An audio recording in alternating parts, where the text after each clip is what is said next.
નમસ્કાર વિદ્યાર્થી મિત્રો. વિઘ્નહર્તા શ્રી ગણપતિજીનું નામ લઈને આજના આ સેશનની શરૂઆત કરીએ. આજે આપણે ગાલા અસાઇનમેન્ટના પ્રશ્નપત્ર 6 જેનો વિભાગ બી અને સી બંનેનું સાથે સોલ્યુશન કરીશું. વિદ્યાર્થી મિત્રો, મારી આ ચેનલમાં ગાલા અસાઇનમેન્ટના સમાજના અને હિન્દીના પ્રશ્નપત્રનું સંપૂર્ણ સોલ્યુશન મૂકવામાં આવેલ છે. તો મારી આ ચેનલને લાઈક કરજો, શેર કરજો અને સબસ્ક્રાઈબ કરજો. વિભાગ બી સૌથી પહેલાં આપેલ છે, निम्नलिखित प्रश्नों के नीचे दिए गए विकल्पों में से सही विकल्प चुनकर उत्तर लिखिए. 3 આપેલા હોય છે, 3 તમારે લખવાના હોય છે. भूख लगने पर शिकार पर कौन झपटता है? तो उत्तर છે बाज. राम भजन बिना कौन नहीं सोता है? तो उत्तर तोता. 17 हे देवपति, यह पेड़ सारे वन की शोभा है, आप इस पेड़ को हरा भरा कर दीजिए. यह वाक्य किसने कहा है? तोते ने. सही विकल्प चुनकर रिक्त स्थानों की पूर्ति कीजिए. 18 खाली जगह कश्मीर का प्रसिद्ध मंदिर है, तो अमरनाथ. 19 कवि ज्योति लेकर खाली जगह पथ पर आगे बढ़ना चाहते हैं, तो उन्नति के पथ पर. 20 साधु बाहर से खाली जगह होना चाहिए. जवाब छे नम्र होना चाहिए. निम्नलिखित वाक्यों में से सही वाक्यांश चुनकर पूरा वाक्य फिर से लिखिए. 21 कुत्ते की सीख काव्य में दिनकर जी ने प्राण बचाने के लिए क सारी शक्ति लगा देने के लिए कहते हैं. 22 शांति निकेतन शांतियुक्त या शांतिदायक गृह है. 23 मीराबाई ने अपने सदगुरु की कृपा से राम रतन धन पाया है. निम्नलिखित प्रश्नों के उत्तर एक एक वाक्य में लिखिए.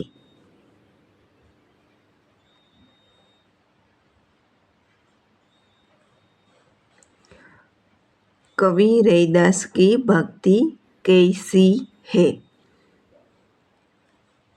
कवि रैदास जिन्होंने चंदन, पानी, बादल, मोर, चांद चकोर, दीपक बाती, मोती धागा, सोना सुहागा तथा स्वामी दास जैसे प्रतीकों के माध्यम से अपने निश्चल भक्ति भावना व्यक्त की है. 25 रसखान किससे सामीप्य चाहते हैं? उत्तर रसखान श्री कृष्ण से सामीप्य चाहते हैं.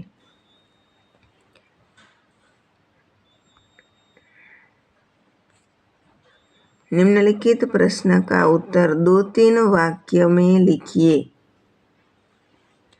26 साधु मौन धारण क्यों करते हैं? उत्तर साधु इसलिए मौन धारण करते हैं ताकि यदि कोई उनसे कोई गूढ़ प्रश्न पूछे तो उसका उत्तर देने से वे बच सके. इस युक्ति से उनका धर्म संकट कट जाता है. अथवा में आपेलो छे सूखे पेड़ पर तोते को देखकर इंद्र को क्या आश्चर्य हुआ? उत्तर, हरे भरे छायादार वृक्ष वाले विशाल और सुंदर वन में एक पक्षी हरे भरे वृक्ष पर बसना चाहेगा, फिर भी तोता उन हरे भरे पेड़ों पर न रहकर एक सूखे पेड़ के खोखले में रहता था। यह देखकर इंद्र को आश्चर्य हुआ। निम्नलिखित प्रश्न का उत्तर 4-5 वाक्य में लिखिए। 27वां, भारत वर्ष हमारा है काव्य में क्या बोध मिलता है? उत्तर, भारत वर्ष हमारा है, यह स्वर भारतवर्ष के करोड़ों लोगों के कंठ से निकलता है। हमारे उत्साह भरे वचन सुनकर विरोधियों के दिल दहल उठते हैं। हम भारतवासियों की आंखों में दुश्मनों के लिए जो शोले हैं, उनका सामना करने की किसी दुश्मन में सामर्थ्य नहीं है। इस काव्य के माध्यम से कवि हमें प्रखर राष्ट्र प्रेम एवं भारतवर्ष की गरिमा बरकरार रखने के हेतु दुश्मनों को परास्त करने का बोध देते हैं। हमारे प्राचीन और गौरवशाली देश पर प्रत्येक भारतवासी को गर्व रखने का भी कवि ने संदेश दिया है। અથવામાં આપેલો છે, कश्मीर की रक्षा के लिए कवि क्या कहते हैं? उत्तर, कवि कश्मीर की प्रशंसा करते हुए कहते हैं कि यह भारतवर्ष की बर्फीली पगड़ी की तरह है। यहाँ की सुंदर घाटियों, अमरनाथ की राहों, शेषनाग के क्षेत्र देवदार के हरे भरे वृक्षों से आच्छादित है। इस क्षेत्र में सर्वत्र तिरंगा झंडा फहरा रहा है। आज कश्मीर में अशांति व्याप्त है। हमें उनकी जी जान से रक्षा करनी चाहिए। दुश्मन का डटकर मुकाबला करना चाहिए। हमें इस बात का ध्यान रखना है कि कश्मीर पर किसी तरह की आँच न आए। निम्नलिखित पंक्तियों का आशय स्पष्ट कीजिए। कहते हैं सब शास्त्र कमाओ रोटी जान बचाकर, पर संकट में प्राण बचाओ सारी शक्ति लगाकर। उत्तर छे, शास्त्र में कहा गया है कि जान महत्वपूर्ण है। अपनी जीविका के लिए वही उद्यम करो जिसमें जान पर कोई आँच न आए, पर जब जान पर संकट आ जाए तो प्राण रक्षा के लिए अपनी पूरी शक्ति लगा दो। ऐसे अवसर पर शरीर में विशेष शक्ति आ जाती है। અથવામાં આપેલ છે, પાયોજી मैंने राम रतन धन पायो, वास्तु अमोल दी मेरे सदगुरु, कर कृपा अपनायो।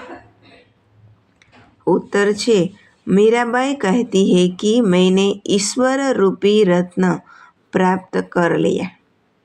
मेरे सदगुरु ने मुझ पर कृपा करके यह अनमोल रत्न मुझे दिया है। मैंने यह अनमोल रत्न अपना लिया है। मैंने इस संसार में अपनी लिहाज त्याग दी है और अब जन्म जन्मांतर की यह पूंजी पा ली है। यह ऐसी पूंजी है जो न तो खर्च होती है और न कोई चोर उसे चुरा सकता है। इतना ही नहीं, इसमें रोज सवाई वृद्धि होती रहती है। मीराबाई कहती है कि सच्चाई की इस नाव पर सवार होकर मैंने अपने सदगुरु रूपी खेवनहार के साथ संसार रूपी सागर पार कर लिया है। मीरा खुश होकर अपने भगवान श्री कृष्ण का गुणगान करती है। વિદ્યાર્થી મિત્રો, હવે વિભાગ સીની શરૂઆત કરીએ. વિભાગ સી છે જે વ્યાકરણ વિભાગ છે, તમારા માટે ખૂબ જ મહત્ત્વનો છે, કારણ કે બધા જનો એક એક માર્ક છે. એટલી ચોકસાઈથી લખજો કે એક કહાવત તમે લખો તો પૂરી થઈ જાય પછી એક લીટી અથવા બે લીટી છોડી અને ત્યાર પછી જ બીજો ક્રમ જે આવતો હોય તે લખજો. જો ગીચડો લખવામાં આવે કે અચોકસાઈ રાખવામાં આવે પેપરમાં તો જોવામાં અથવા જોનારથી પણ ક્યારેક છે તમે ભેગું લખેલું હોય તો ના દેખાય એવું બની શકે. એટલા માટે વ્યાકરણ વિભાગમાં વ્યવસ્થિત ચોકસાઈથી લખવાની કાળજી રાખવી. મારી આ ચેનલમાં વિભાગ ડી પૂર્ણ થયા પછી કેટલી ચોકસાઈથી પેપર લખવું એનો એક નમૂનો છે એ અપલોડ કરવામાં આવશે, એ વિડીયો પણ અપલોડ કરવામાં આવશે. તો મારી આ ચેનલને લાઈક કરજો, શેર કરજો અને સબસ્ક્રાઈબ કરજો. निम्नलिखित कहावत का अर्थ स्पष्ट कीजिए. 100 सुनार की एक लुहार की, कमजोर की 100 चोटें तथा बलवान की एक चोट बराबर होती है. निम्नलिखित शब्द समूह के लिए एक शब्द लिखिए. सुलेहगाह पर आए हुए यात्री सैलानी.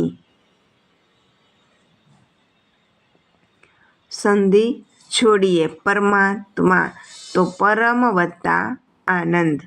संधि जोड़िए सत वत्ता जन તો સજ્જન. ખાસ ધ્યાન રાખવું તો છે એનો જ થાય છે તો બે જ સજ્જન. સત વત્તા જન તો સતજન નહીં થાય.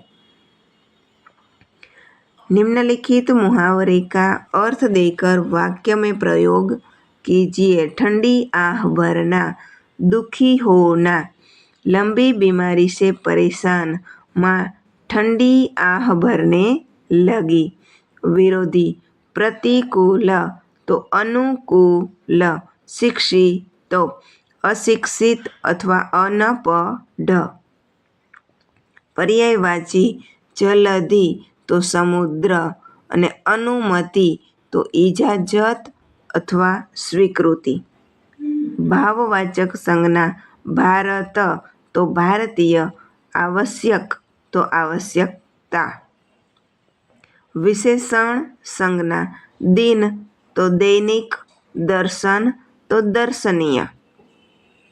કર્તૃવાચક સંજ્ઞા તૈરના તો તૈરાક, આંદોલન તો આંદોલનકારી. સમાસ પ્રયોગશાલા જે મધ્યમપદ લોપી સમાસ પણ છે અને તત્પુરુષ સમાસ પણ છે. ત્યાર પછી સ્વરધારા તો તત્પુરુષ સમાસ. વિદ્યાર્થી મિત્રો, મારી આ ચેનલને લાઈક કરજો, શેર કરજો અને સબસ્ક્રાઈબ અવશ્ય કરી લેજો.